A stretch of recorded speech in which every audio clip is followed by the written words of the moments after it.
I discovered a smaller YouTube channel than mine, although he has a couple of videos that have lately done fairly well as far as attracting viewers, called Beyond the Realm.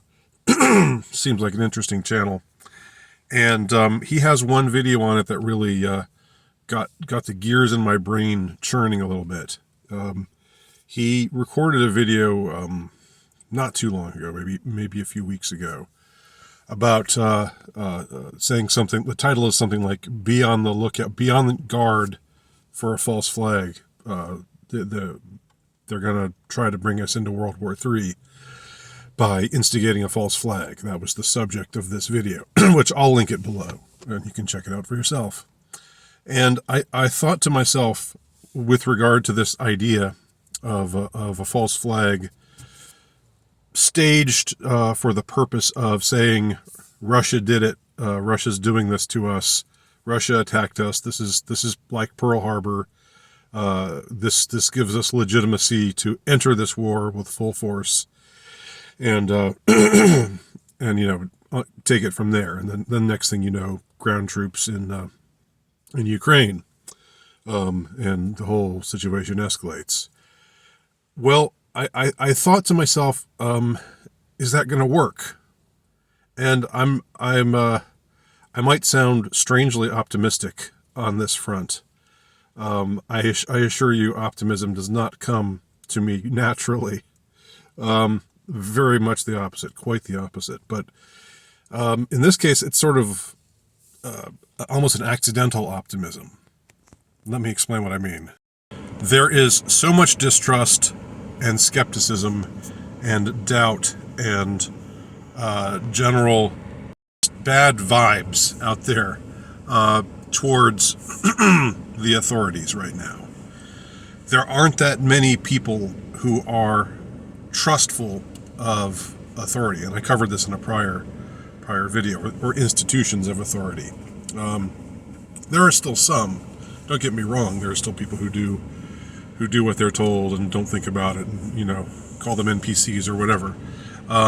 But there is such a strong contingent, such a conspicuous contingent of people out there who are just like, I don't believe anything. It's just like it's your first reaction is just to say, oh, that's bullshit.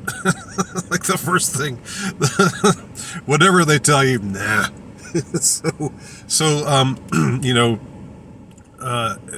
And what brought this to mind is it seems like a tiny thing, I know, but especially to those of you who aren't sports fans, but all of the accusations about the NFL being rigged, which really broke into the mainstream after this past Sunday, and particularly the Kansas City Cincinnati game, and a lot of people had a lot of hot takes on that game and some of the things that went down, some of the calls that were made, some of the calls that weren't made, and they have just these. There seems to be this widespread suspicion, or more than suspicion, that the league is curating events to a significant degree. I don't know whether this suspicion is even true or not. I mean, I tend to think that maybe those refs were just made bad calls, had a lousy time. These are the most important games of the year, where they're supposed to have the best referees making the best calls. So it's supposed to be like the all-star team of referees who come in, and you don't want the game to be contingent upon penalties. That's never a good thing, or controversial penalties.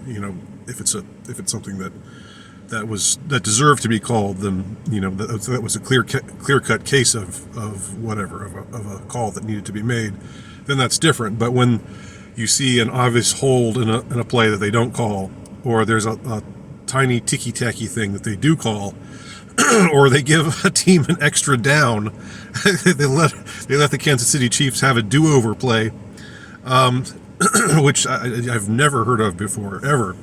You know, you don't want to have things like that happen, especially in important games like the AFC Championship game.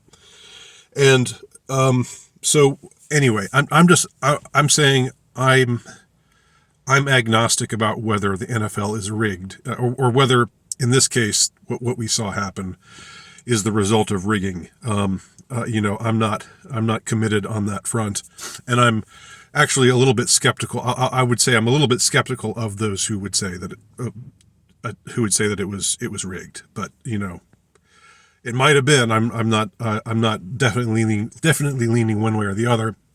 But I mean, for example, if the NFL just wanted the Chiefs in the Super Bowl, well, why did they not let the Chiefs go to the Super Bowl last year? Why did they let the Cincinnati Bengals defeat the Kansas City Chiefs last year in the NFC championship game, or AFC championship game, right?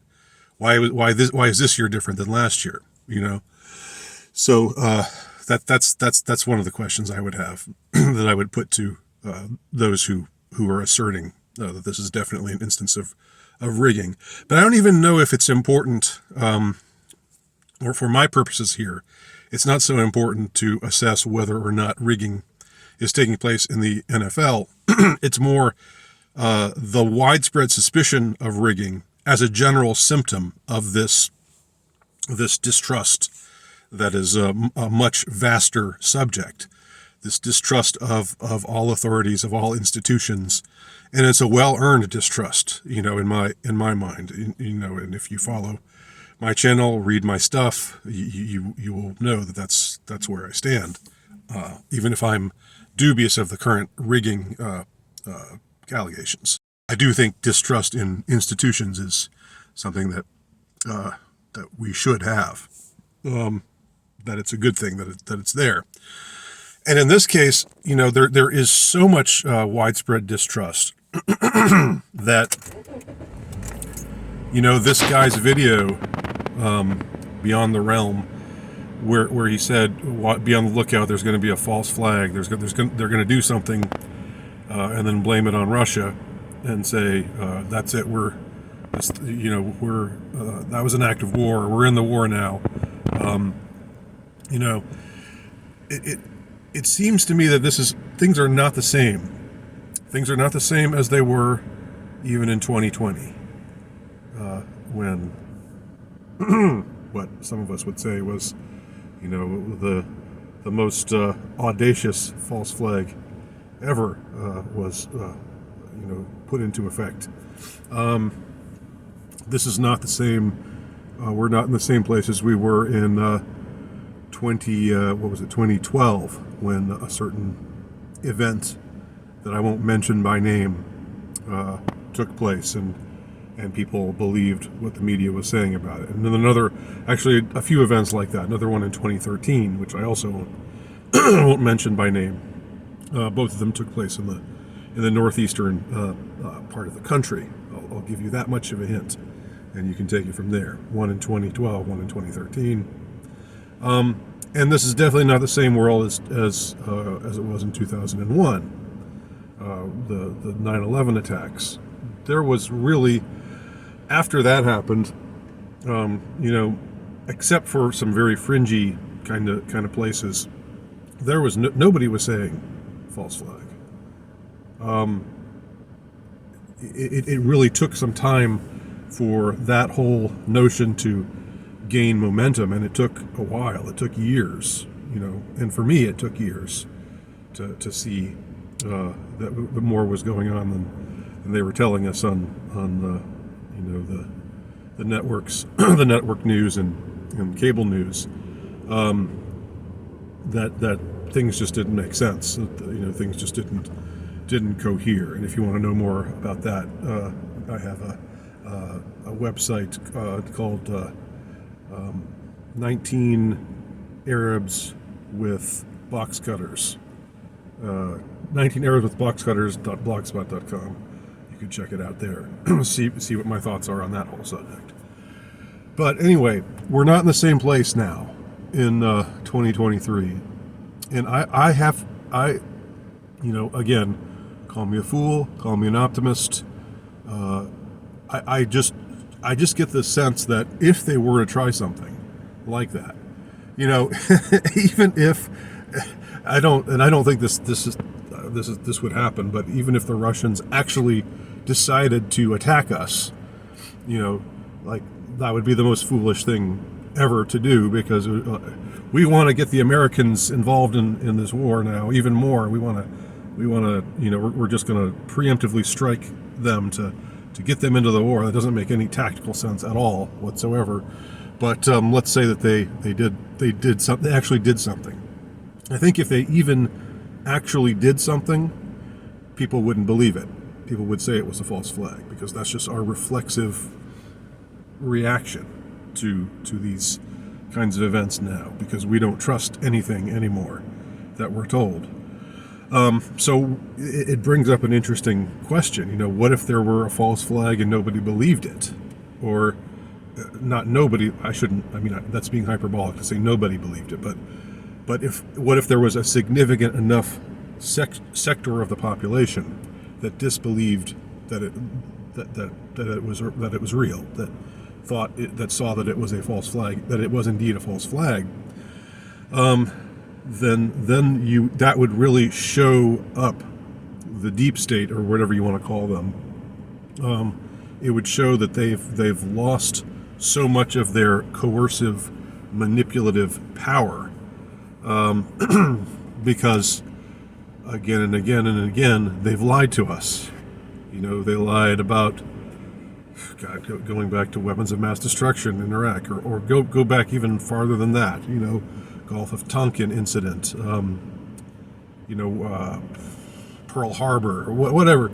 I don't want to be a conspiracy nerd and just cite a bunch of stuff, but you can go back and look at things, objectively, and decide for yourself. The fact is, this culture of suspicion has developed, and it hasn't developed in a vacuum. It's been a response to something. It's been a response to a lot of bad faith behavior by the powers that be, by the deep state, by whatever you want to call them. So those are just my thoughts about the notion, the idea of a false flag to bring us into World War III, and why I actually think it wouldn't work at this particular juncture. Let me know your thoughts below. Thanks for watching.